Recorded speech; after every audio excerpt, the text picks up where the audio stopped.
اسلام میں پورے طور پہ داخل ہو. ادخلوا فی السلم کافہ، پورے طور پہ اسلام میں، کہ کہاں جائزہ لیتے رہے، کہاں کمی ہو رہی ہے، اور دین کا کون سا حصہ ایسا ہے جو آج ہمارے گھروں میں نہیں ہے، کہاں کوتاہی. آدمی ہمت کر لے نا اور عزم کر لے کہ ہم نے ہر حال میں اللہ کا حکم پورا کرنا ہے، تو میرے عزیزو اللہ بڑا مہربان ہے، اس کی مدد و نصرت بھی ہو جاتی، آسانی بھی ہو جاتی. لیکن اگر اندر سے طے کر لیا نہیں اتنا ہی کافی ہے، اگر زیادہ چلیں گے تو مشکلات کھڑی ہو جائیں گی.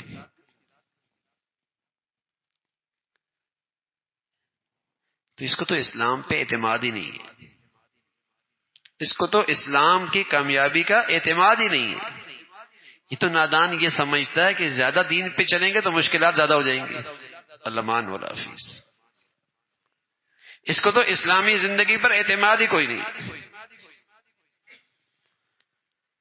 یہ تو ہر وقت سبق یاد رکھنے کا ہے کہ اسلامی زندگی مشکلات سے نکالنے کے لیے آئی ہے بھائی، مشکلات میں ڈالنے کے لیے نہیں آئی، عزت دینے کے لیے آئی ہے، رسوا کرنے کے لیے نہیں، ناکامی کے لیے نہیں آئی، فلاح اور کامیابی کے لیے دین زندگی آئی ہے.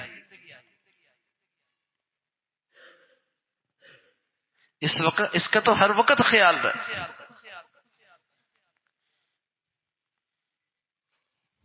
اللہ کرے یہ ذہن مل جائے، اللہ کرے یہ سوچ اور فکر میں پختگی آ جائے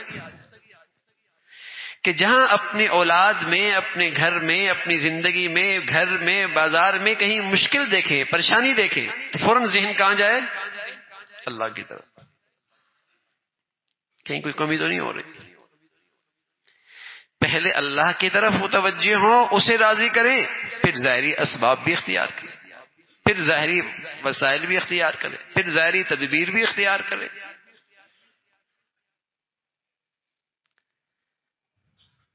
لیکن پہلے اللہ کی طرف. اللہ کے سب سے پیارے بندے حضرات انبیاء علیہ الصلوۃ والسلام، ان کی شان دیکھیے. وما كان قولهم الا ان قالوا ربنا اغفر لنا ذنوبنا واسرافنا في امرنا وثبت اقدامنا. یہ پیغمبروں کی دعائیں ہیں. جب ان کے لیے کوئی مشکل آ گئی، کچھ زندگی میں رکاوٹ آ گئی، کچھ ناگواری آئی، تو سب سے پہلے انہوں نے اللہ کی طرف یوں کہا ربنا اغفر لنا ذنوبنا، اے اللہ ہم سے کوئی خطا ہو گئی تو معاف فرما دو. سبحان اللہ. پیغمبر گناہوں سے معصوم ہوتے ہیں، ان کی زندگی میں کوئی گناہ نہیں ہوتا، لیکن فوراً اللہ کی طرف متوجہ ہو گئے، اے اللہ کی بھول ہو گئی معاف فرما دے.